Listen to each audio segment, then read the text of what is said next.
Alors bonsoir, on va essayer de parler de la paracha de Shemini. La paracha de Shemini comporte trois chapitres, trois grands chapitres. Chapitre 9, chapitre 10 et chapitre 11. Et ils sont bien séparés, ils sont bien faits. Dans le premier chapitre, le chapitre tête, le chapitre 9, on parle de ce qui se passe le huitième jour. Alors qu'est-ce que c'est que ce huitième jour? C'est celui qui arrive après les 7 jours de préparation du Kohen. Mais on ne donne pas la date. La Torah ne donne pas la date de ce huitième jour, ce qui pose beaucoup de problèmes chez les commentateurs pour savoir quel est le jour où a eu lieu ce huitième jour. Alors, l'avis général, c'est que ce huitième jour a lieu le premier Nissan, pour différentes raisons, dont celle qui est que le premier Nissan a été inauguré le Mishkan, et que ça, c'est écrit dans la Torah, dans le livre de Shemot, qu'effectivement, le premier Nissan, le Mishkan doit être inauguré. Mais on a déjà vu qu'il a été inauguré dans le livre de Shemot, et qu'à cette inauguration, il n'y avait personne sauf Moshe, Moïse et Dieu. Et c'était un problème entre Moïse et Dieu. Tandis que dans notre livre de Vaïkra, on a vu qu'il y avait la mise en place d'un autre système qui était celui des Kohanim, et que les Kohanim eux-mêmes devaient se préparer 7 jours avant que le Mishkan ne soit mis en fonction, et que le huitième jour de cette préparation, c'était le jour de la mise en fonction. Donc, il y a d'autres commentateurs, comme par exemple Rabbi Avraham ibn Ezra, qui dit que ce huitième jour, c'est le 8 Nissan. C'est le 8 Nissan, c'est-à-dire que les 7 jours de préparation des Kohen se sont passés entre le 1 Nissan et le 7 Nissan, n'est-ce pas? Que le 1 Nissan, Moïse, effectivement, a monté le Mishkan, et que le Mishkan a été mis sur pied, le 1 Nissan, et donc le premier Nissan, il y a eu une certaine forme d'inauguration déjà, parce que le nuage et le feu de Dieu sont descendus sur le Mishkan, et donc un des buts du Mishkan a été rempli, mais qu'une seconde fonction du Mishkan, qui est celle de l'endroit où les Kohanim pourront recevoir les corbanotes du peuple, ça a été donc le 8 Nissan, et qu'entre le premier Nissan et le 8 Nissan, se sont passés ces 7 jours de préparation. Nous n'allons pas en parler ce soir, mais j'ai des bonnes raisons de croire et que c'est l'avis du Rabbi Avraham ibn Ezra qui est la bonne. Je ne sais pas quoi encore. Une petite chanson qui me chante dans le dos, je ne sais pas ce que c'est. Et donc, mon avis personnel, et on l'a déjà étudié plusieurs fois les années précédentes, c'est qu'il s'agit du 8 Nissan. Mais peu importe, la Torah ne dit pas qu'il s'agit du 8 Nissan ou du premier Nissan, elle dit qu'il s'agit du huitième jour. Huitième jour, c'est-à-dire après que les Kohanim aient été intronisés en tant que Kohanim. Les Kohanim sont Kohanim, mais la fonction des Kohanim, qui est de recevoir les sacrifices du peuple, et par là même de faire marcher, si j'ose dire, l'autel, le misbéar extérieur, ça n'a pas encore été fait. Ça va être fait justement ce jour du huitième jour. Alors, étant donné que nous nous trouvons dans le livre de Vaïkra, le langage, si j'ose dire, le langage, c'est un langage de korbanot, c'est-à-dire de sacrifice. Le langage, c'est-à-dire ce qui se passe toujours en termes de sacrifice. Et donc, ce jour-là, pour bien montrer que c'est un jour d'inauguration du Mishkan, mais en tant que Mishkan des Kohanim et des sacrifices, il va y avoir une série de sacrifices. Et c'est le sujet du premier chapitre, du chapitre 9, n'est-ce pas? Donc, ce Yom HaShemini, ce huitième jour, va être caractérisé par un certain nombre de sacrifices qui vont se passer ce jour-là. Et il y a la description de ces sacrifices, on va les voir tout à l'heure. Le deuxième chapitre de notre paracha, la deuxième partie, c'est donc le chapitre numéro 10, va parler des enfants d'Aaron. Vous savez que Aaron, si Aaron était le frère de Moïse, était le grand Cohen, le grand prêtre, qui a donc été justement intronisé par Moshe en tant que grand prêtre, faisait l'objet du premier chapitre, puisque c'est lui qui va être le sujet de tous ces sacrifices. Le deuxième chapitre va s'occuper de ses enfants. Et effectivement, Aaron a 4 enfants. Il a Nadav, Avihu et Elazar, Itamar. Ce sont 2 pères d'enfants, c'est-à-dire 2 et 2 enfants, hein, 2 et 2 enfants. C'est-à-dire que ces 2 enfants, Nadav et Abihu, vont toujours être cités ensemble, et Lazare et Itamar toujours cités ensemble. Mais ce sont tous les enfants d'Aaron. Et alors, dans ce fameux chapitre 10, les Nadav et Abihu, il va leur arriver quelque chose d'assez tragique, c'est qu'ils vont ils vont mourir, ils vont être brûlés par le feu de Dieu. On va étudier ça. Et les autres enfants d'Aaron, Elazar et Itamar, ceux qui restent vivants, eux aussi vont avoir des problèmes et on va étudier aussi les problèmes qu'ils vont avoir et leur rapport par rapport à Moïse et à Aaron. Hein. Donc, il y a, si vous voulez, ce chapitre qui est consacré aux enfants d'Aaron. C'est une histoire extrêmement tragique et, et qui va rester marquée, si vous voulez, à tout jamais par le fait que tout le cérémonial de Yom Kippour va être, j'allais dire, inventé par Dieu. Il va être trouvé par Dieu comme moyen de pouvoir faire ce que Nadav et Abihu ont voulu faire sans qu'il y ait mort d'homme, n'est-ce pas? Donc, c'est quelque chose de très traumatisant qui est resté très traumatisant à l'intérieur même de l'histoire de la Torah. Et c'est une histoire tragique. En plus, c'est une histoire qui n'est pas extrêmement claire. On ne sait pas très, très bien ce qui s'est passé, pourquoi ça s'est passé. Et on va essayer d'en dire quelques mots justement ce soir. Troisième et dernier chapitre, c'est un chapitre que j'ai appelé la cacheroute. Pourquoi ça s'appelle la cacheroute? Parce qu'il y a dans ce chapitre une liste de tous les animaux ruminants, les animaux, les poissons, les volatiles qui seront cachers et ceux qui ne seront pas cachers.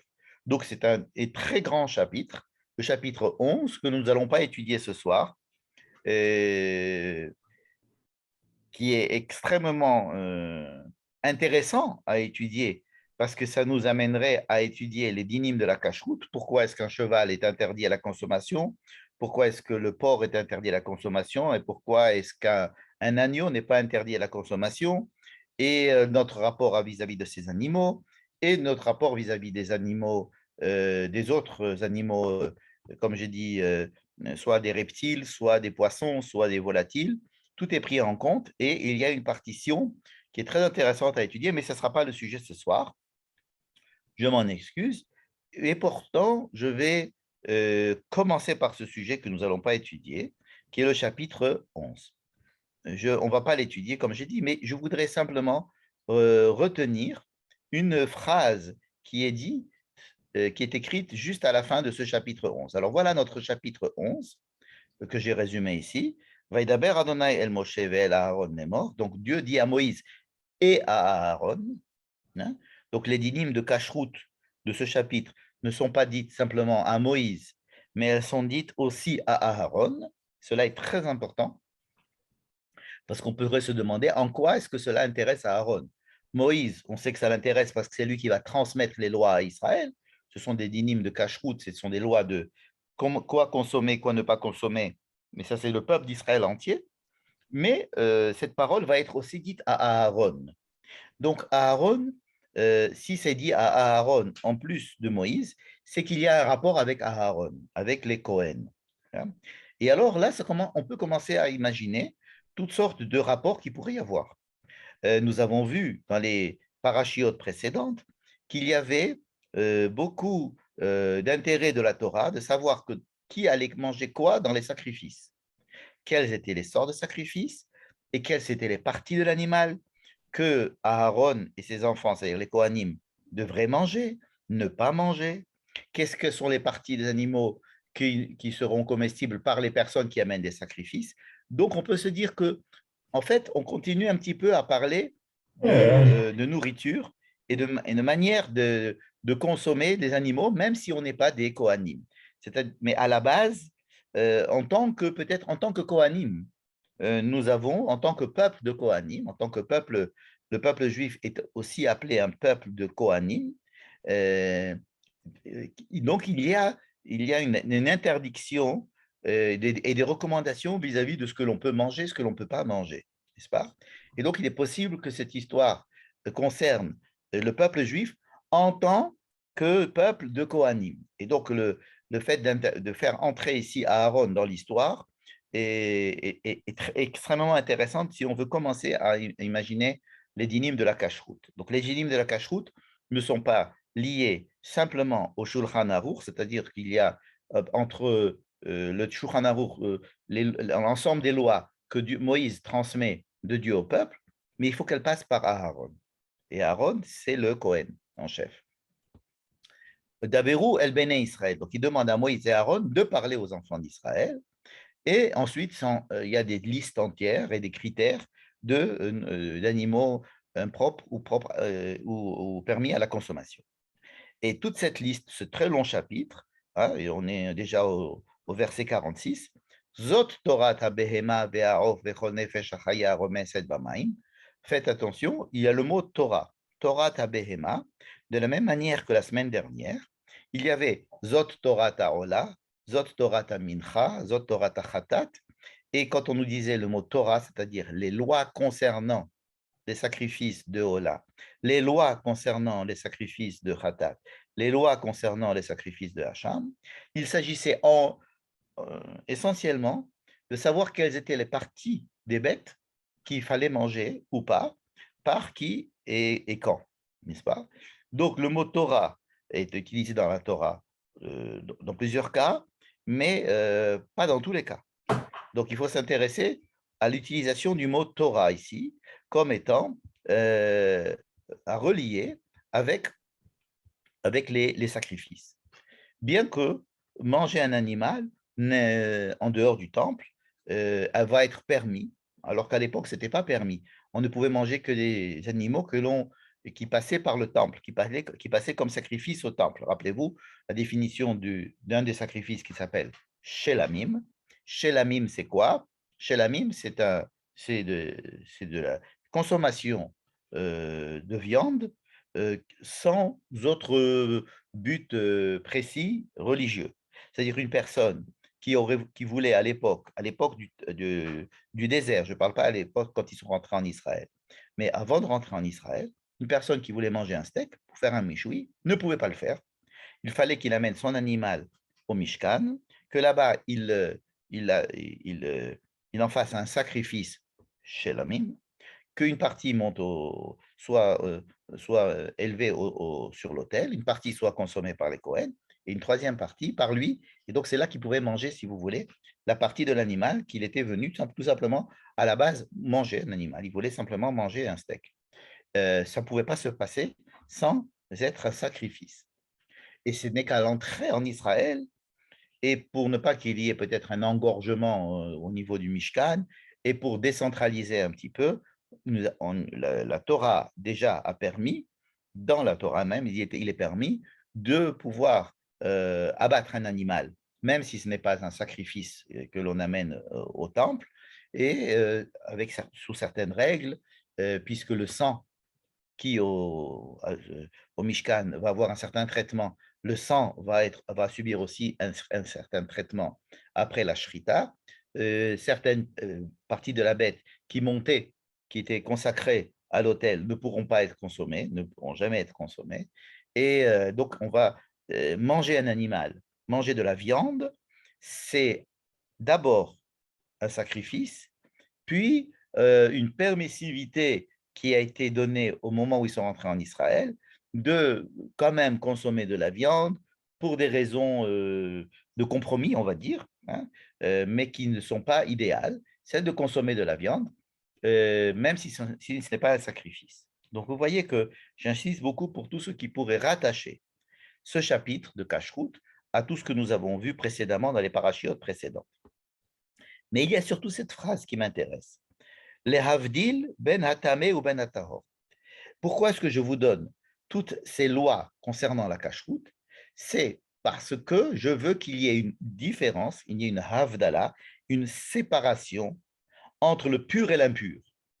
La notion de pur et impur est très présente dans ce chapitre concernant les animaux, surtout les ruminants, et le fait que s'ils sont vivants, s'ils sont morts, si on peut toucher leurs cadavres, si etc. Donc, il y a une notion de pureté et d'impureté. Évidemment, la même chose pour les reptiles. Il n'y a pas de notion de pureté et d'impureté pour les poissons, mais il y a une question de sheket, c'est-à-dire de répugnance vis-à-vis de certaines êtres vivants qui sont dans la mer. En tous les cas, le but ici est déclaré, les havdil, c'est pour faire une séparation. Les havdil, ben atame ou ben atahor, ou ben achaya hanechelet ou ben achaya shalot eachel, entre le pur et l'impur, et entre les animaux permis et les animaux pas permis. Bon.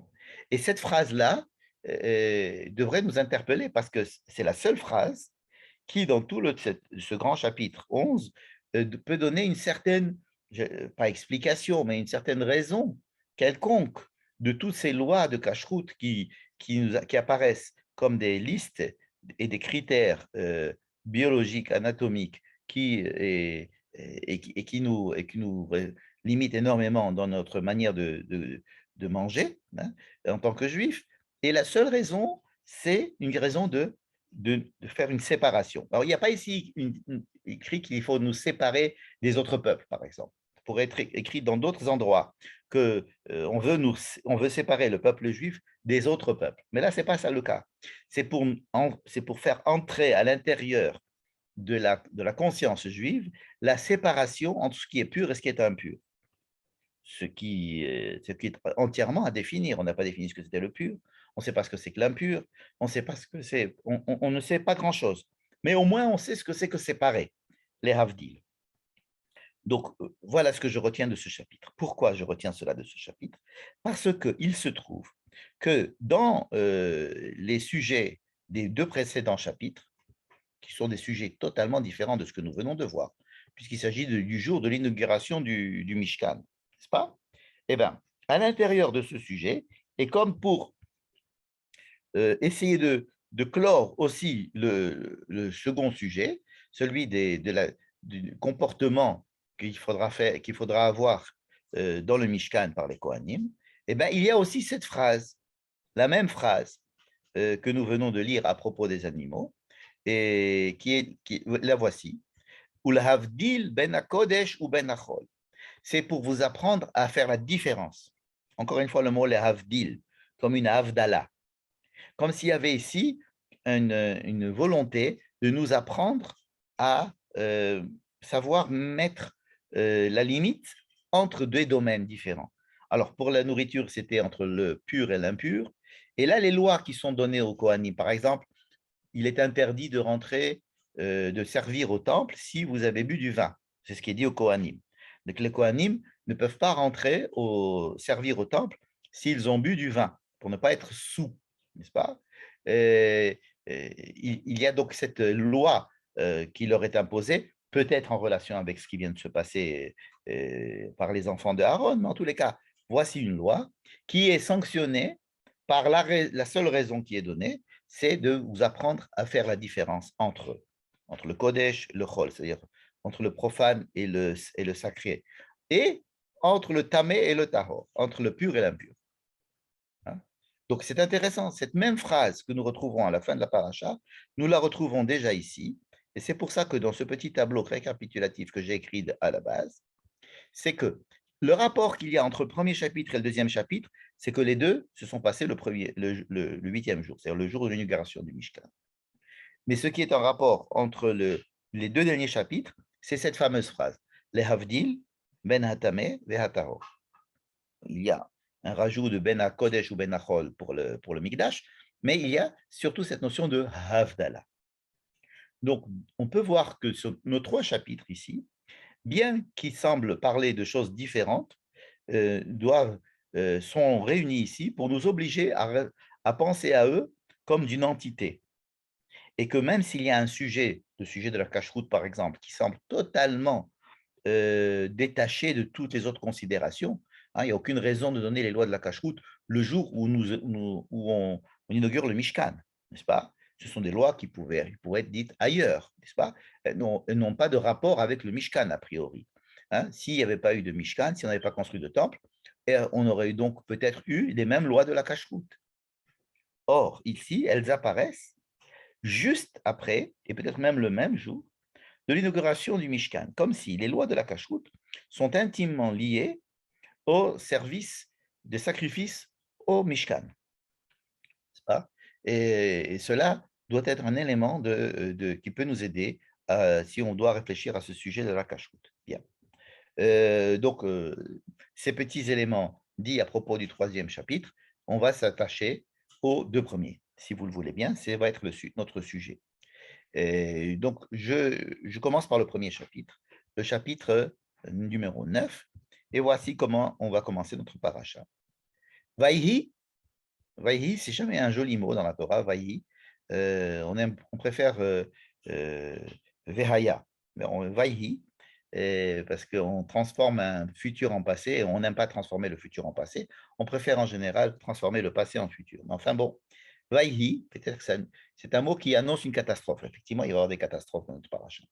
Vaïhi Bayom Hashemi, donc ce huitième jour. Hashemi, le huitième. Alors, pourquoi le huitième? Pourquoi donner tellement d'importance au fait qu'il soit huitième jour, pas dire le premier Nissan, par exemple, ou le 8 Nissan? Il y a écrit le huitième jour, comme si c'était le jour tant attendu, même depuis la création du monde qui s'est passé en 7 jours. Et là, voilà que nous allons transcender la création du monde et arriver au huitième jour, c'est-à-dire un moyen non seulement de sanctifier le monde en 7 jours par le Shabbat, mais un moyen de communiquer et d'avoir une relation entre le transcendant et les hommes grâce à ce huitième jour. C'est comme si c'était une huitième dimension. Et c'est le titre de notre paracha entière. C'est-à-dire nous montons on change de monde en fait, en passant à ce huitième jour, huitième dimension. Si le monde avait 6 dimensions au niveau de la nature, le septième dimension, ça aurait été donc d'essayer de donner du sens à toutes ces 6 dimensions, c'est le Shabbat. Le huitième jour, ça va être de faire un passage, de permettre un passage, une communication entre les hommes et l'au-delà, n'est-ce pas? Et donc, tout ce que nous avons étudié depuis le début de Vaïkra va enfin pouvoir être concrétisé et mis en place. Et donc, ce Bayom HaShemini, qu'est-ce qui se passe? Donc, on sait que 7 jours sont passés, que le Mishkan est monté, a été déjà mis en place par Moïse depuis au moins déjà 7 jours, que les Kohanim ont été habillés, que les Kohanim ont été oints, qu'ils ont fait les sacrifices qu'il fallait pour être Kohanim. Et là, Moshe prend l'initiative. Kara Moshe. Pourquoi je dis ça? Parce qu'il n'y a pas écrit Vaidaber Hashem el Moshe. Il n'y a pas, en tous les cas, pas écrit que Dieu ordonne quelque chose. C'est Moïse qui prend l'initiative. Et ça, c'est très important. Moïse prend l'initiative. Moïse appelle Aaron et ses enfants et tout le peuple, tous les chefs du peuple, il leur dit, Vayomer el Aaron, il commence à parler à son frère Aaron en lui disant d'apporter certains animaux pour certains sacrifices. Ce ne sont pas du tout des sacrifices que nous avons vus jusqu'à présent. Jamais dans la Torah nous avons parlé de ces sacrifices qu'il va y avoir aujourd'hui, c'est-à-dire le huitième jour.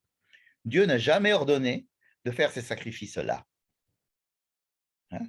D'ailleurs, quand vous lirez la paracha, vous vous rendrez compte que plusieurs fois, il y a écrit « Ka'asher tiva Moshe », comme Moïse l'a dit, et pas « Ka'asher tiva Adonai el Moshe », comme Dieu l'a dit à Moïse, qui est écrit dans tout le reste. Mais ici, la Torah insiste sur le fait qu'il y a une initiative humaine ce jour du huitième jour. Il y a une initiative humaine. Certes, c'est Moïse, mais c'est pas sous l'ordre de Dieu que ça se fait. Comme s'il y avait ici, et même si peut-être que Dieu l'a dit à Moïse, mais ce n'est pas écrit. Il va y avoir écrit, si vous voulez, faites cela afin que Dieu se présente à vous, comme Dieu me l'avait demandé. Mais il y a beaucoup d'autres versets où il y a écrit que c'est Moïse qui décide de ces corbanotes. Encore une fois, nous n'avons jamais vu ces corbanotes auparavant. Contrairement aux korbanot que nous avons vus la semaine dernière dans la paracha de Tzav, on a vu qu'ils avaient déjà été écrits dans le livre de Shemot dans la paracha de Tetzavé. Mais c'était les korbanot des 7 jours de Milouim. Mais là, le 8e jour, ce sont des sacrifices totalement différents. De quel sacrifice il s'agit? Je vous ai fait ici un petit tableau. Aaron doit amener 2 animaux. Un qu'on appelle un regel, rappelez-vous, hein, c'est un petit veau. Regel ben bakar, les khatat. Alors Aaron doit ce jour-là amener un regel. Quand on dit regel, on pense tout de suite au regel azahav. Quand on parle de veau, on parle du veau d'or. Et effectivement, c'est le seul endroit où on amène un regel ben bakar. D'habitude, c'est par ben bakar. Par ben bakar. Dans la Torah, on parle d'un par ben bakar, c'est-à-dire d'un taureau, d'un bœuf. Et là, on parle d'un veau. Comme si on voulait, Moïse voulait que Aaron fasse pénitence ou demande pardon parce qu'il il est intervenu dans la faute du veau d'or. Vous savez qu'Aaron était un des meneurs. En tous les cas, celui qui a canalisé la crise des enfants d'Israël qui demandaient quelque chose pour remplacer Dieu, c'est lui qui a fait sortir ce veau d'or, n'est-ce pas? Donc Aaron, avant de pouvoir commencer à inaugurer ce Mishkan pour le peuple, parce que le but ici, c'est que Dieu doit apparaître devant le peuple, n'est-ce pas? C'est la phrase qui est juste au-dessus, regardez. Ki hayom Adonai nira alechem. Aujourd'hui, Dieu va se montrer devant vous. Qui c'est vous? C'est tout le peuple. On parle aux enfants d'Israël.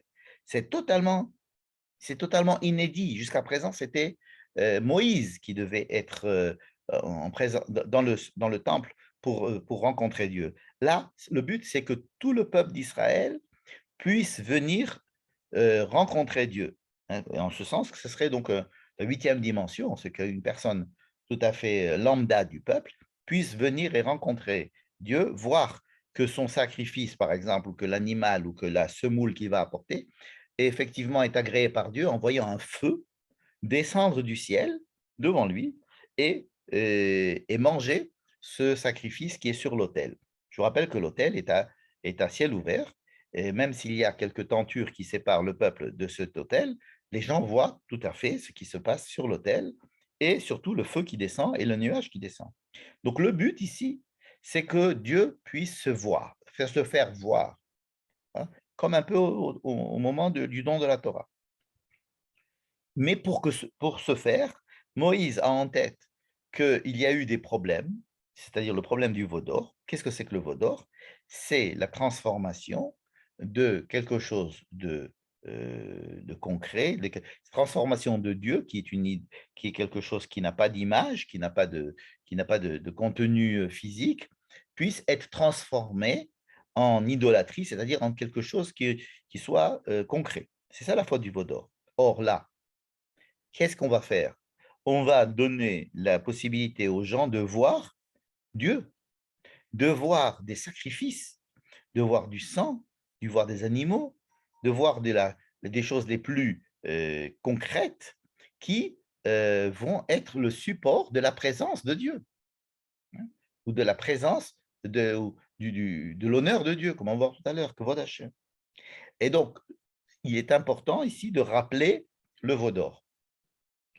Alors, même si la faute du veau d'or a été théoriquement pardonnée par Dieu, elle n'est pas pour autant, elle n'a pas pour autant disparu et elle n'est pas pour autant évacuée complètement en tant que risque d'idolâtrie dans tout ce qui va concerner une cérémonial religieux.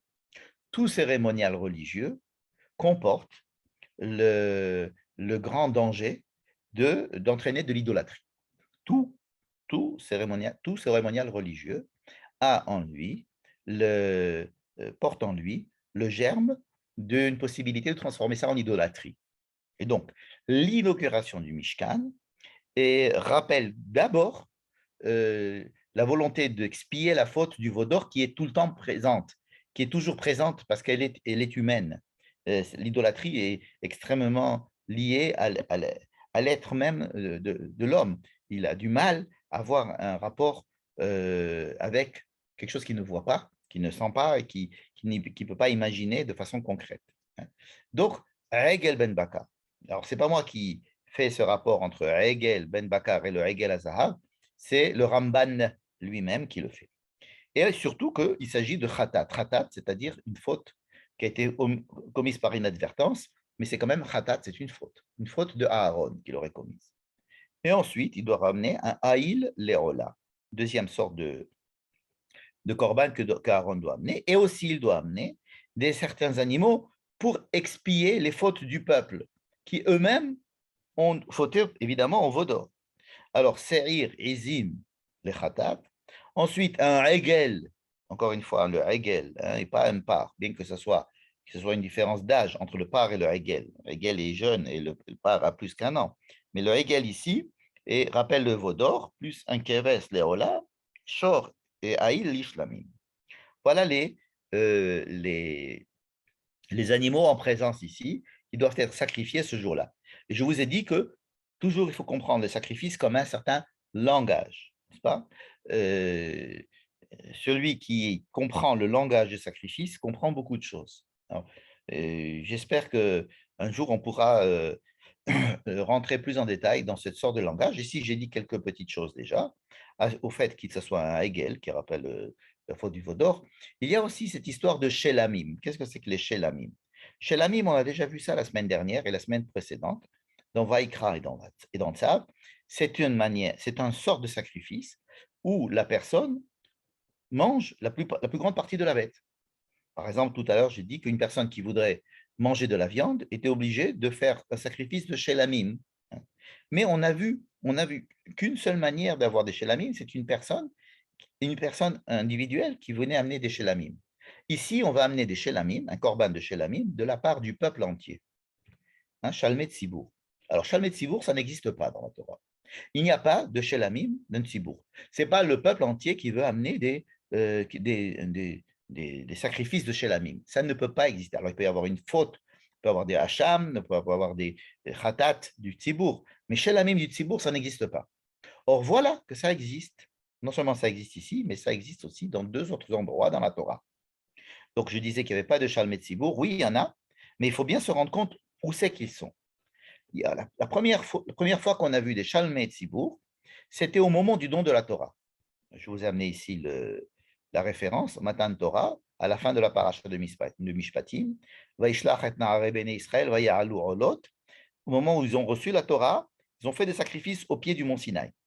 Il n'y avait pas encore de Mishkan, évidemment, mais ils ont monté des autels, peut-être même 12 autels, pour chaque tribu. En tous les cas, sur ces autels, ils ont sacrifié des sacrifices, dont des Shelamim Parim, c'est-à-dire des bœufs en Shelamim.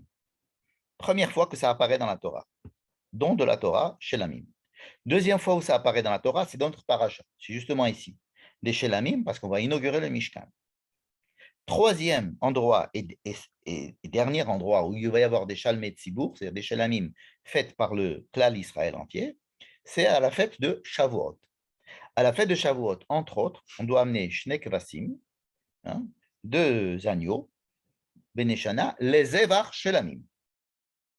Là aussi, il y a des Shalmet Tzibour. Et remarquez que une fois qu'on a fait ce rapprochement entre les Shelamim que le peuple entier amène au don de la Torah, au moment de l'inauguration du Mishkan, qui en fait veut rejouer le don de la Torah, parce que faire inaugurer ce Mishkan, c'est créer une relation possible pour que Dieu apparaisse au peuple. C'est ce qu'on a vu tout à l'heure. Ki hayom Hashem nira alechem, pour que Dieu soit visible par vous, que Dieu soit visible. Or, quand est-ce qu'il a été visible? Et la seule fois qu'il a été visible, c'était au moment du don de la Torah. Donc, l'inauguration du Mishkan ça va être le début de la possibilité de voir de ses propres yeux un feu descendant du ciel, et pas monter, mais descendre du ciel, et donc ce feu représente la présence de Dieu, n'est-ce pas? Donc on relie ces Shelamim là, nous rappellent une relation intrinsèque qu'il y a entre le don de la Torah et le fait que tout le peuple ait participé à ce don de la Torah, et ça on l'a vu dans la paracha de Mishpatim, et là où tout le peuple va se rendre compte de la présence de Dieu si effectivement ce feu descend. Et troisième endroit, c'est tous les ans, à la fête de Shavuot, qui est traditionnellement considéré comme étant le jour du don de la Torah aussi, c'est-à-dire on fête quelque chose qui correspond aussi à un summum de la révélation de Dieu à son peuple, à Shavuot. Et alors, on pourra amener aussi des Shalmei Tzibour. C'est-à-dire que tout le peuple entier s'unit, fait une alliance, comme si c'était un repas commun, mais ce n'est pas une personne individuelle, c'est tout le peuple, au moment du don de la Torah, au moment de l'inauguration du Mishkan, aujourd'hui, c'est-à-dire le 8e jour, et au moment, à chaque année, à Shavuot, n'est-ce pas? Donc, vous voyez qu'il est intéressant de comprendre ce langage qui est celui des sacrifices. Je vous ai amené ici, simplement par comparaison et par intérêt secondaire, les sacrifices que le Kohen amène chaque jour de Kippour. Parce que vous savez qu'à Kippour aussi, le Kohen doit amener des sacrifices pour lui. Il n'amène pas les mêmes sacrifices que le 8e jour que ce jour-là, mais il amène aussi des sacrifices qui sont des khatat et qui sont ola aussi, n'est-ce pas? Et là, c'est par ben khatat et pas egel ben khatat. Vous avez remarqué ici la différence. À Kippour, un Kohen amène un par ben khatat, alors que le Bayam Hashemini, c'est-à-dire le jour de l'inauguration, il amène un egel ben khatat. Comme si le jour du grand pardon, le jour de Kippour, on ne va pas commencer à rappeler la faute du veau d'or, c'est malvenu en tous les cas. Donc il amène vraiment un par ben khatat. Et pour le peuple aussi, il amène des sacrifices. Donc il y a les boucs, il y a deux boucs. Donc vous savez que l'un à Kippour va être sacrifié, mais l'autre va être renvoyé, c'est le bouc émissaire qui va être envoyé dans le désert, et un haïl, léola. Donc vous voyez qu'il y a certaines similitudes, j'allais dire, de comportement pour l'inauguration du Mishkan et pour Kippour aussi, n'est-ce pas? Alors, il n'y a pas de shlamim du peuple le jour de Kippour, évidemment, parce que ce n'est pas un jour de grande liesse et d'union, c'est un jour où on essaye d'être pardonné. Donc, ce n'est pas un jour de shlamim, comme ce n'est pas le jour bien que ce soit le jour du don de la Torah, des deuxièmes tables de la loi, mais le jour du deuxième table de la loi n'a pas été fêté en tant que tel, n'est-ce pas? C'est le premier jour, c'est le jour où Dieu est apparu sur le mont Sinaï qui est fêté en tant que tel avec des shlamim. Bon, tous ces détails euh, étant mentionnés, et nous n'avons pas encore commencé à parler de l'essentiel, à savoir quoi? Qu'est-ce qui va se passer? Donc Aaron reçoit cet ordre de Moïse. Il amène tout ce qu'il faut. Vaikar et Asher Tiva Moshe. Vous voyez, ils ont fait exactement ce que l'a dit Moshe. Hein. Donc, ils ont amené tous ces animaux. Non seulement ils amènent ces animaux, mais en plus, ils commencent à travailler. Ça veut dire, bon, maintenant, Moïse leur dit, bon, maintenant, vous avez amené les animaux que je vous ai demandé, mais va falloir bosser maintenant, rentrer. Alors, par exemple, Aaron prend son hegel, son veau de Khatat, et il fait ce qu'il faut, c'est-à-dire il fait la shrita, il prend le sang, mais il ne peut pas le manger. Il ne peut pas manger les parties qui lui sont dues parce que c'est quelque chose qui vient pour expier sa propre faute. Et en tant que il ne peut pas être le Kohen du Kohen, si vous voulez, donc il va brûler. Il va brûler ce Hegel. Et Ola, il va faire aussi son Korban Ola, et il va faire ce qu'il faut avec le Korban Ola. Par rapport aux animaux que le peuple a donné, donc il va y avoir ce bouc, Seir Khatat. Alors là, on va nous dire qu'il a commencé à lui faire la shrita, et puis après, on ne nous dit pas ce qu'il fait après avec ce Seir Khatat. Vous allez voir que c'est très important pour la suite. C'est-à-dire qu'il prend le bouc qui est là pour expier les fautes du peuple, et qui va permettre, si la faute du peuple est expiée et si la faute du Cohen est expiée, de pouvoir accéder à ce 8e jour et que le feu de Dieu descende. Pour l'instant, il n'est toujours pas descendu, le feu de Dieu, hein. Et donc, la Torah ne nous dit pas ce qui se passe complètement avec ce Seir HaChatat. Ensuite, il va faire la Ola, le deuxième sorte de sacrifice, mais ça, il va le faire kamishpat, c'est-à-dire comme ce qu'il faut. OK. Ensuite, il va prendre un autre, le shor et le haïl. Il me semble qu'il y avait un shor et un haïl, hein. Il y avait un shor et un haïl, exactement. Vous voyez ici, un shor et haïl ishlamim. Donc, il va prendre le shor et haïl ishlamim. Il va commencer aussi à travailler avec eux, mais il ne va pas complètement finir le travail. C'est pour ça que j'ai mis ici un point d'interrogation, parce qu'on ne sait pas ce qui va se passer là. Et où c'est qu'on est? Excusez-moi, ça a sauté, voilà. Et le Saïd Khatan, on ne sait pas ce qui va se passer. Et donc, Moïse va lui dire allez, allez, Aaron, vas-y, vas-y. Aaron avait beaucoup d'humilité, ils vont sortir et ils vont faire donc tous ces sacrifices. Et à ce moment-là, il y a quelque chose d'extrêmement important qui se passe. Une fois qu'il a fait tous ces sacrifices, alors qu'on n'a pas tous les éléments des derniers sacrifices où on est resté un petit peu avec des points d'interrogation, mais on suppose que tout s'est passé comme il faut, puisque voilà ce qui se passe, je mets ça en grand. Va tetse esh milifne Hashem, un feu est sorti de devant Dieu. Alors, d'où il sort ce feu-là? On ne sait pas. Alors, est-ce qu'il est descendu d'en haut ou alors est-ce qu'il est venu du Saint des Saints? C'est aussi une possibilité. Que ce feu-là résidait dans le Saint des Saints. Et que ce feu-là va maintenant sortir du Kodesh HaKodashim ou alors sortir du ciel, descendre du ciel. En tous les cas, un feu sort de Dieu, de devant Dieu, et elle va manger les sacrifices qui ont été préparés par Aaron sur l'autel. Vayar kol ha'am, et tout le peuple revoit cette chose-là. Vayaronu, ils ont tous exprimé leur joie. Vaipelu al penem, et tout le monde s'est mis à terre d'émotion.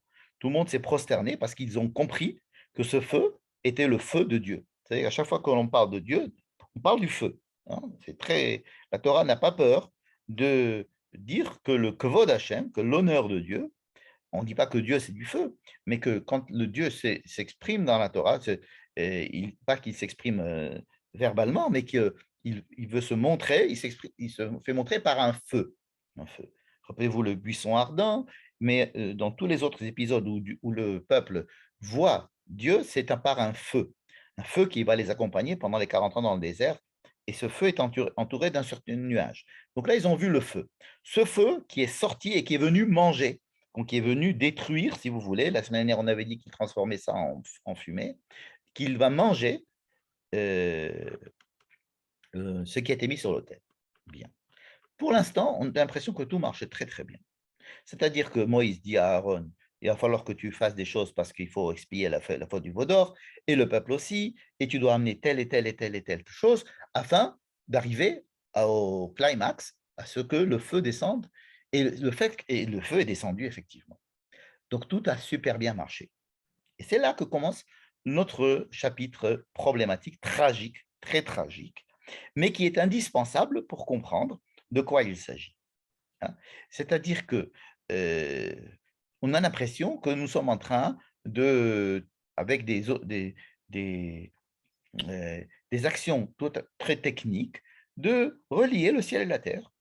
Ça nous semble normal, hein, de dire que Dieu est là, avec du feu qui descend, voilà. Et que le peuple est en train de voir Dieu et que le peuple est très, très content de tout ça, hein. C'est pas si simple que ça. À chaque fois qu'il y a révélation, il y a une volonté de supprimer cette révélation, c'est-à-dire de la cacher, ou alors d'en montrer les limites. Parce que toujours ce souci de l'idolâtrie, ou disons de la mauvaise compréhension de ce qui peut se passer. Donc la Torah est extrêmement vigilante sur tout ce qui pourrait être mal interprété dans le domaine religieux, c'est-à-dire dans le domaine du transcendant, dans le domaine du mystique, dans tout ce domaine où on est censé voir des miracles, voir des choses qui se passent. Et donc, ce chapitre est capital. Il arrive juste maintenant. Ce jour-là, à ce moment-là, deux des enfants d'Aaron, Nadav et Abihu, prennent chacun de l'encens et ils vont vers Dieu. Encore une fois, vers Dieu, qu'est-ce que ça veut dire?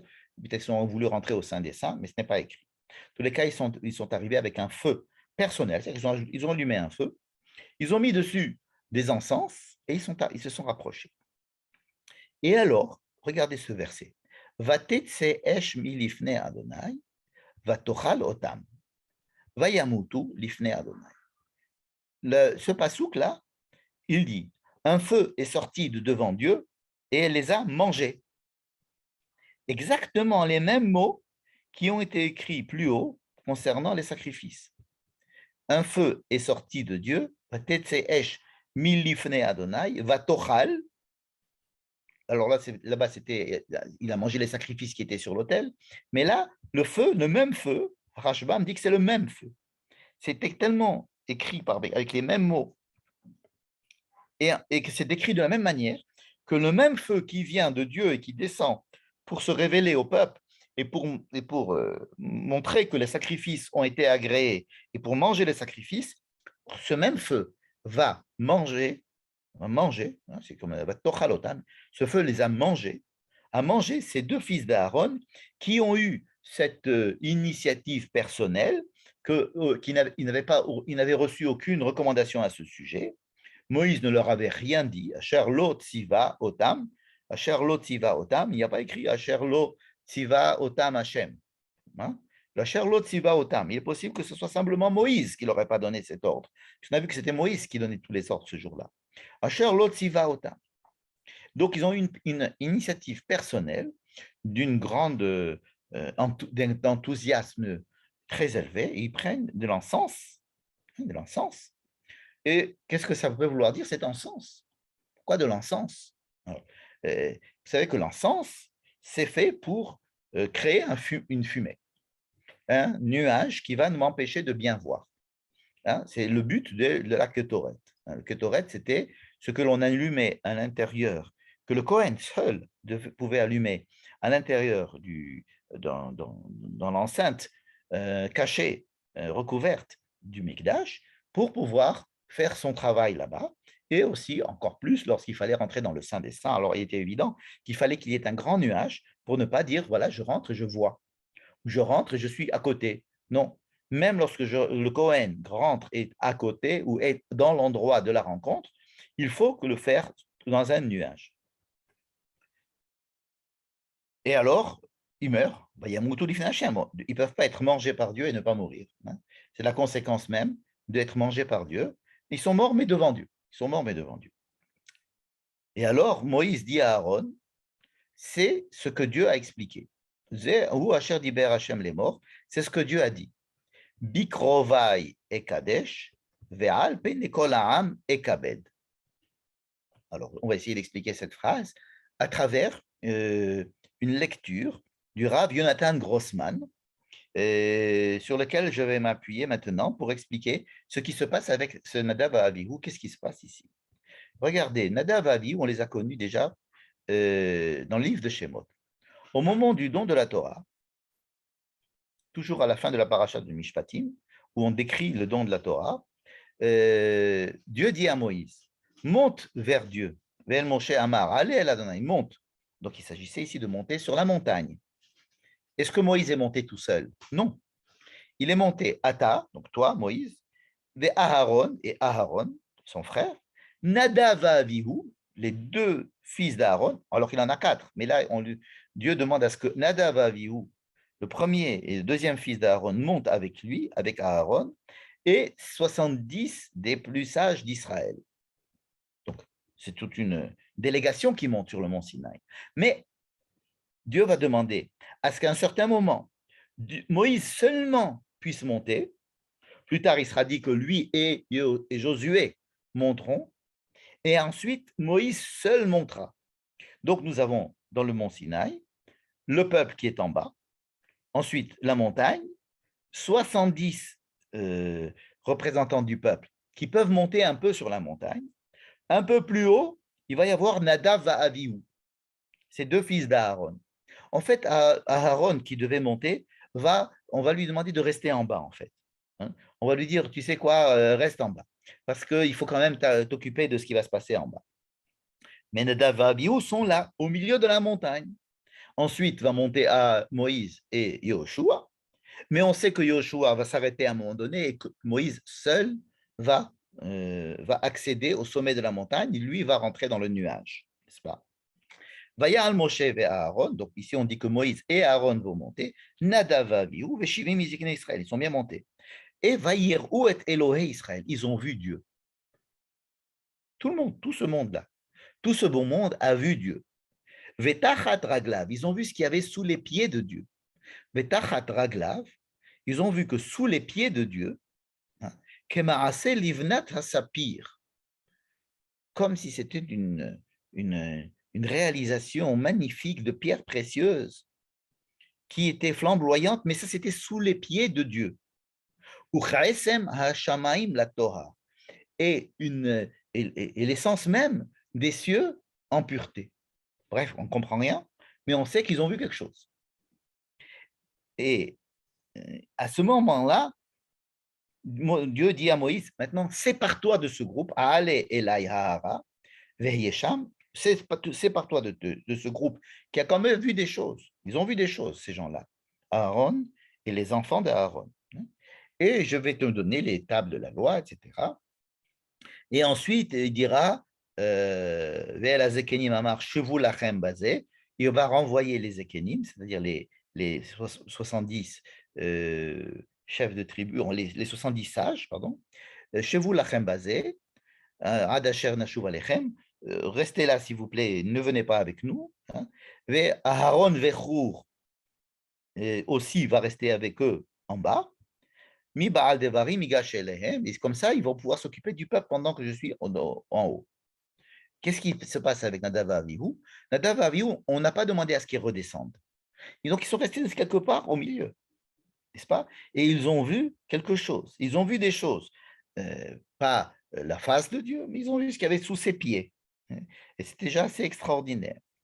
Et alors, à ce moment-là, le nuage a recouvert la terre. Je suis en train de lire dans le livre de Shemot, à la fin de la paracha de Mishpatim, qui est la suite de la paracha de Yitro, n'est-ce pas? Ce n'est pas notre paracha que je suis en train de lire. Mais en fait, ici, nous avons vu que Nadav et Avihu étaient des gens qui avaient vu des choses que les autres n'ont pas vues. Vaishkon kevod Adonai al har Sinai. Et alors, le kevod Hashem réside, comme le mot Mishkan, sur le mont Sinaï. Vaichaseu et Anan, et il y a un grand nuage qui recouvre le tout pendant 6 jours, jusqu'à ce que Moïse soit appelé par Dieu le 7e jour. Et là, Moïse rentre un peu plus en avant à l'intérieur de ce nuage au sommet de la montagne. Umar et Kevod Hashem, et comment se voyait l'honneur de Dieu, le Kevod Hashem? Pour voir le Gnodéli, c'était Keesh Ochelet, comme un feu, mais pas un feu Sam, un feu qui mange. Rappelez-vous, ce feu qui mange, c'est le même feu qui mange, qui est descendu notre jour de Shemini, qui a mangé tout ce qu'il y avait sur l'autel. C'est le même feu qui sort de devant Dieu et qui mange un Nadav et Avihu, Berosh Hahar, Le'aene Bene Israël. Le rabbin Jonathan Grossman, en fait, il est aussi docteur, il est professeur. Maintenant, il est professeur, il est rabbin. Et voici son explication. Il dit, il semble être assez probable que Nadav et Avihu, ces deux enfants de Aaron, qui avaient vu des choses que le reste du peuple n'avait pas vues, et avaient l'impression, soit par volonté élitiste, de se dire, ben, nous avons vu, mais eux ne doivent pas voir, soit parce qu'ils veulent garder leur privilège élitiste de ceux qui ont vu, et alors que les autres n'ont pas vu. Et le jour où il va falloir, où Dieu va venir se remontrer avec ce même feu, ils disent, on va faire un masque, on va créer une kétoret, c'est-à-dire on va créer un nuage, pour ne pas que le peuple voit ce que nous allons voir, ou ce que nous avons vu, ou ce que nous aurons à voir. Soit par volonté élitiste, égoïste, mais c'est quand même assez malveillant de le dire, donc nous allons dire qu'ils ont voulu protéger le peuple. Ils ont voulu protéger le peuple de la vue de la présence de Dieu. Donc, au minimum, c'est par amour de Dieu et par amour du peuple qui sont là pour essayer de créer un nuage à toute cette révélation de feu afin que le peuple soit protégé de cela. Parce que eux, c'est ce qui s'est passé quand ils sont montés. Ils ont vu, mais alors, ils savent que le peuple n'a pas vu. En fait, ils ne savent pas que le peuple a vu aussi. Mais eux, ils pensent que le peuple n'a pas vu. Et eux, ils ont été englobés par ce nuage aussi, n'est-ce pas? Donc, Nadav et Avihu, la seule fois où on en parle, c'était au moment du don de la Torah, et on en reparle maintenant lorsque le feu de Dieu va se dévoiler devant le peuple et que eux et leur père et Moïse sont dans une position très semblable à celle qui était au moment du don de la Torah, de la révélation sinaïque, et qu'eux sont arrivés à un certain degré, et donc ils ont soit pensé à eux, soit pensé au peuple, soit pensé aux deux. En tous les cas, leur grand amour et l'initiative qui sort un petit peu de ce qui avait été ordonné va entraîner leur mort, n'est-ce pas? Et, euh, et qu'est-ce que dit Moïse? Essayons de comprendre maintenant cette phrase que Moïse va dire à Aaron. Il va lui dire Bekrovai et Kadesh, ve'al pene kol. Où c'est qu'on est? Excusez-moi, je cherche ma phrase. Voilà, Vaikro ben Aaron, voilà. Bikrovai et Kadesh, ve'al pene kol na'am et kabed. Regardez cette explication limpide du Rabbi Jonathan Grossman. Il va dire Bikrovai et Kadesh. Vous, les Kohen, les Kohanim, vous êtes des gens qui me sont proches et je vais me sanctifier grâce à vous. C'est-à-dire que vous allez être mes intermédiaires dans ce Mishkan. Donc tout ce qui passe par la sainteté va passer par vous. Vous allez être mes représentants devant le peuple lorsqu'ils amèneront leur sacrifice. Mais vous n'êtes que des intermédiaires. Mon honneur, mon feu, je veux le montrer à tout le peuple. Mon but, c'est pas vous, c'est le peuple. Bikrovai, c'est-à-dire vous, vous êtes des gens qui me sont très proches. Je ne, vous allez me sanctifier, vous me sanctifierez tous les jours dans le fait que vous êtes des intermédiaires entre le peuple et Dieu. Mais mon but, ce n'est pas vous, vous êtes des intermédiaires. Mon but, c'est le peuple. Et c'est devant le peuple que je voudrais être honoré, c'est-à-dire montrer mon honneur par le feu. Et alors, Vaïdom Aaron, Aaron se tait. Se tait, ça veut dire que Moïse le remet en place, lui et les Kohanim. Il lui dit, écoute, tes enfants, ils ont fait une bêtise. Ils ont cru que seulement à eux, Dieu devait se dévoiler. Mais ce n'est pas le but. Dieu veut pas se dévoiler aux Kohanim parce qu'il considère les Kohanim comme une élite et qu'il faut absolument avoir un rapport particulier avec cette élite pour la mettre en exergue. Un point, c'est tout.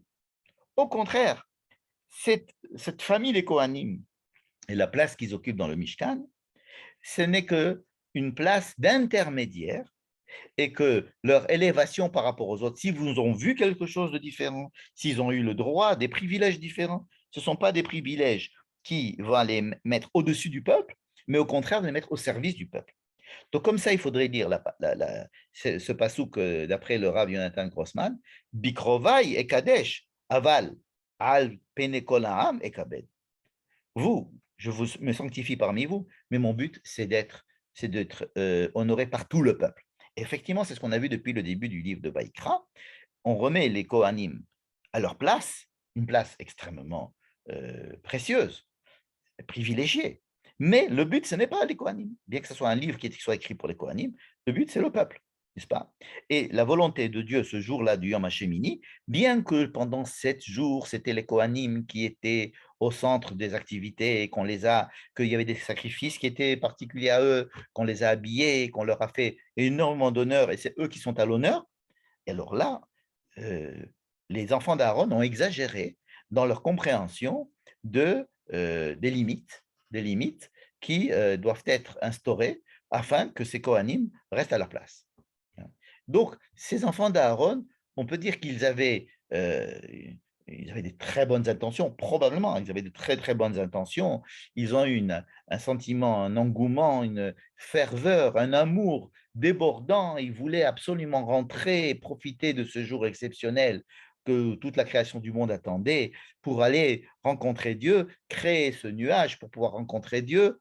Et alors là, Dieu dit, hop, hop là, ce feu-là vous mange. Vous voulez vous être brûlé, vous avez un feu qui vous anime, mais ce feu-là vous consume lui-même, n'est-ce pas? Et on peut dire qu'ils ont été brûlés par leur flamme. Donc c'est la flamme de Dieu qui les a brûlés. De la même manière qu'il brûle, qu'il vient manger les sacrifices, il vient manger. Et c'est ce même feu-là. Ce même feu qui vient montrer au peuple sa présence, ce même feu brûle ceux qui ont outrepassé les limites et qui sont passés en se donnant des prérogatives de celui de vouloir se rapprocher encore plus ou alors de pouvoir protéger le peuple et que ce pauvre peuple n'est pas capable de voir ça, et nous sommes l'élite, etc. Tout ce genre de considération doit cesser. Et donc, voilà ce qui se passe avec les deux premiers enfants de Aaron et d'Avavi.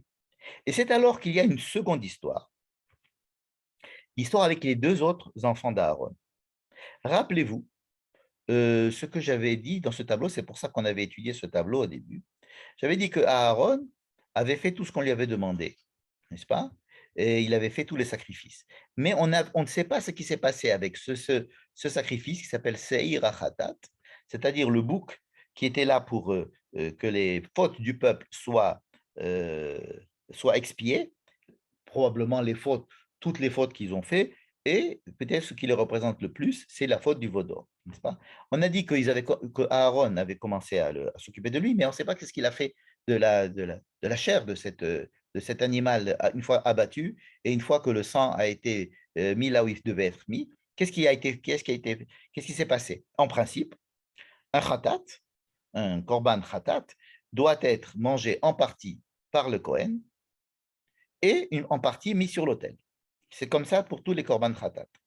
Et quand le Kohen mange la partie qui lui est dévolue, hein, c'est la partie du korban khatat qu'il doit manger, en mangeant, le fait qu'il mange concrétise le fait que Dieu pardonne les fautes de celui qui a fait la faute. C'est comme ça que c'était la semaine dernière écrit dans la paracha de Tzav, et que c'était écrit aussi dans la paracha de Vaïkra. C'est-à-dire que le fait que les Kohanim mangent la partie du sacrifice expiatoire, ça signe le grand pardon de Dieu à ce moment-là de toutes les fautes d'Israël. Et alors Moïse va dire, mais où est-ce qu'il est passé? Je ne vous ai pas vu manger ce Seir Achatat. Et, et il va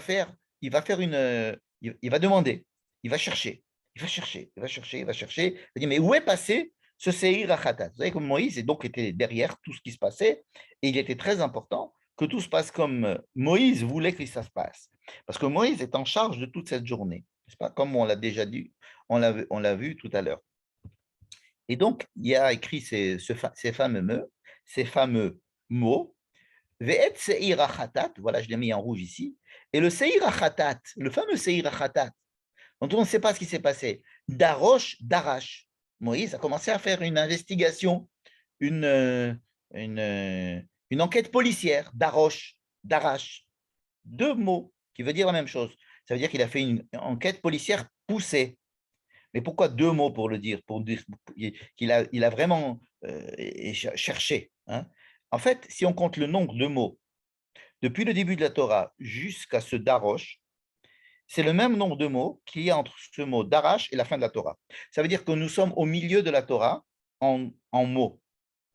Darosh d'un côté, Darash de l'autre. Retenons ça.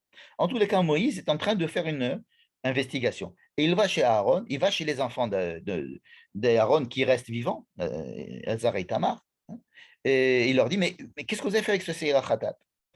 Et il lui dit, mais on l'a brûlé. Tu dis, comment ça vous l'avez brûlé? Mais c'est absolument interdit de le brûler. Si vous l'avez brûlé, c'est que le peuple ne va pas être ne va pas avoir le pardon. Et alors là, il dit, mais vous avez fait une énorme erreur. Donc, eux aussi ont fait une énorme erreur. Et alors, Aaron va venir, il va expliquer à Moïse, il va dire, écoute, tu n'as pas vu ce qui s'est passé aujourd'hui? J'ai déjà perdu 2 enfants. Et nous sommes maintenant tous, moi et mes 2 enfants qui restent, on est effondrés. On n'a pas la capacité de prendre sur nous le rôle de ceux qui vont porter l'expiation de tout le peuple. On ne va pas être ceux qui vont manger. On n'est pas en état de manger. Alors, ils ont mangé plein de choses, ils ont mangé plein de sacrifices. Mais ce sacrifice-là, qui est le sacrifice d'expiation des fautes de tout le peuple, il dit, regarde, dans l'état dans lequel nous nous trouvons, on n'a pas pu le manger. Et Moïse se calme. Il se calme parce qu'il voit que ce n'est pas une faute intentionnelle, ce n'est pas une faute, euh, c'est une faute qui vient de quoi? C'est une faute qui vient d'un excès de modestie de la part des 2 autres enfants. En fait, nous nous retrouvons face à 4 enfants de Aaron. 2 ont fauté par excès d'enthousiasme et 2 ont fauté par excès de modestie. 2 par trop d'amour, les 2 autres par trop de crainte. Hein. Et, et donc Moïse accepte. Et le fait que le feu soit descendu quand même, et il voit que la capara s'est bien passée, alors Moïse est calmé, il s'est dit, bon, non seulement Aaron exprime cette grande douleur et donc cette grande humilité, lui et ses 2 enfants, devant leur mission, et que Dieu a accepté, puisque le feu de Dieu est descendu quand même, et a pris, est descendu devant tout le monde. Moïse est calmé parce qu'il voit que ce ne sont pas des fautes aussi graves que celles qu'il pensait, c'est-à-dire qu'il était angoissé que tout cela ne marche pas bien. Or, ça a marché, et Aaron lui dit, mais écoute, tu ne prends pas en considération le fait que je viens de perdre 2 de mes enfants aujourd'hui, et que mes enfants ont perdu 2 de leurs frères, et qui sont morts. Et comment est-ce que veux-tu qu'on mange ces choses-là? On ne peut pas manger. On ne peut pas manger le seir, la khatat, qui est celui de l'expiation des fautes de tout le peuple. Et alors Moïse accepte. Voilà. Et donc, ce darosh d'Arash, je voudrais finir sur ce point. Darosh d'Arash, se rapprocher de Dieu, être au service de Dieu, c'est tellement dangereux que la ligne de crête passant par trop d'amour ou pas assez d'amour, trop de crainte ou pas assez de crainte, humilité ou orgueil, euh, qui atteignent les plus hautes personnalités qui sont en charge du service religieux, n'est-ce pas, les Kohanim. C'est une ligne de crête qui passe, si vous voulez, entre la vie et la mort, entre l'amour et la crainte, entre l'humilité et la vantardise, si j'ose dire, ou l'égoïsme des fois, ou, et, et Moïse est Darosh d'Arash. C'est-à-dire qu'il y a besoin d'une enquête. Il faut essayer de comprendre ce qui se passe. Alors qu'on a l'impression que tout cela est un mécanisme bien huilé, il n'y a qu'à faire A, B, C, D pour que Dieu soit proche de l'homme et que l'homme se rapproche de Dieu. Justement, le jour tant attendu du rapprochement de Dieu avec le peuple et du fait que tout le peuple va rejouer ce qui a été donné au mont Sinaï, ce qui s'est passé au mont Sinaï va pouvoir être rejoué maintenant dans le temps et dans l'espace grâce au Mishkan. Tout ce moment tant attendu par tout le monde et peut-être même par le Créateur lui-même, puisqu'on est le 8e jour. Eh bien, méfiez-vous de ces moments de grande liesse, de ces moments d'élévation mystique intense. À ce moment-là, les plus grandes catastrophes arrivent pour nous mettre en garde et pour nous dire de rester sur nos gardes et de savoir prendre l'objet religieux, l'objet mystique, le rapprochement à Dieu comme la chose la plus importante et dont à laquelle il faut se méfier le plus. Darosh, Darash. Ce n'est pas le milieu de notre paracha, c'est le milieu de toute la Torah. C'est-à-dire que c'est toute la Torah qui est ici mis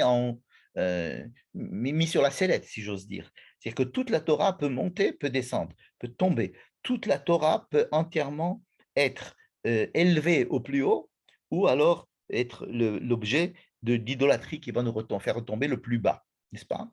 Alors, ça finit pas trop mal, pas trop mal, hein, puisque on continue, ça marche, si vous voulez. Mais à quel prix? À quel prix?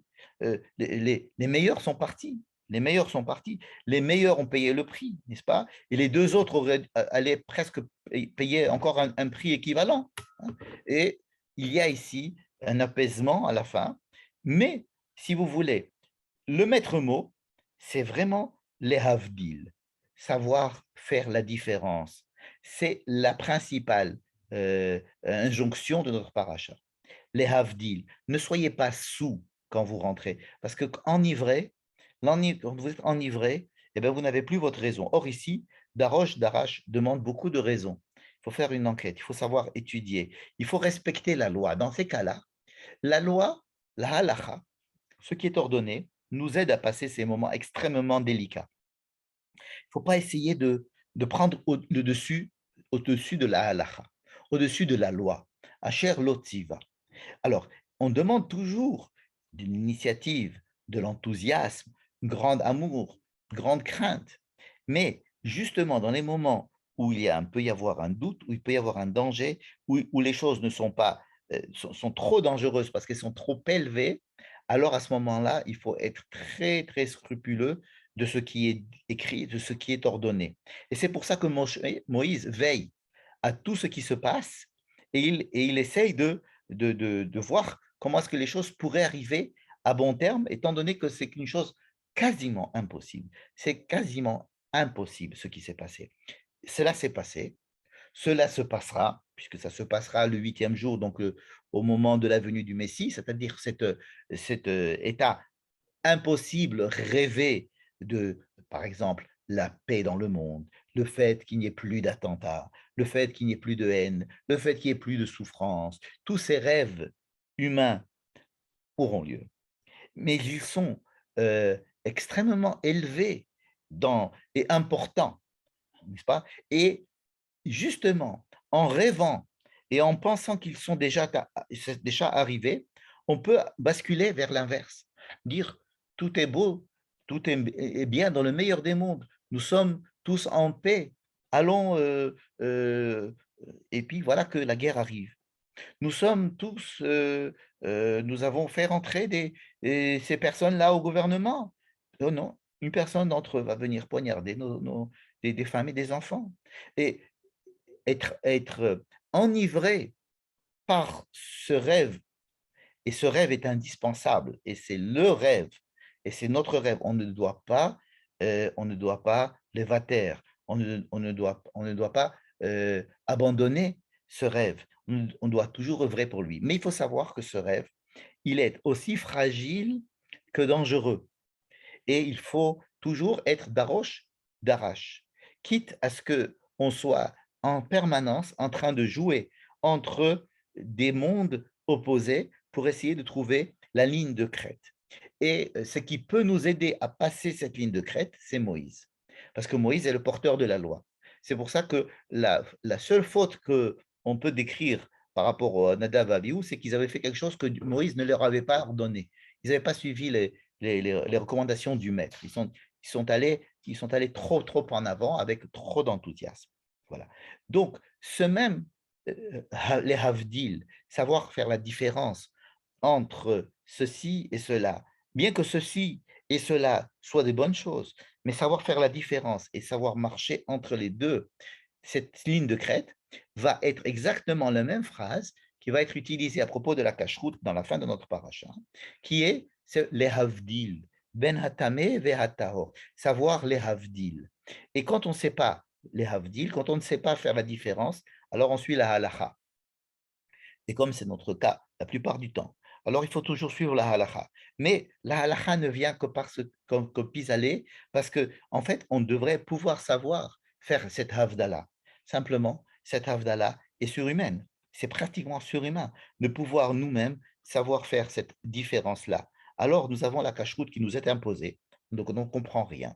Pourquoi est-ce qu'un cheval est interdit à la consommation alors qu'un bœuf, oui? Pourquoi est-ce qu'un chameau, non? Et un agneau, oui, on ne sait pas, hein. Pourquoi un poisson comme ça et pas un poisson comme ça? Pourquoi pas des crustacés? Et cetera, on ne sait pas, hein. Et alors, il y a la halakha qui vient nous dire, voilà, moi je vais vous donner la liste.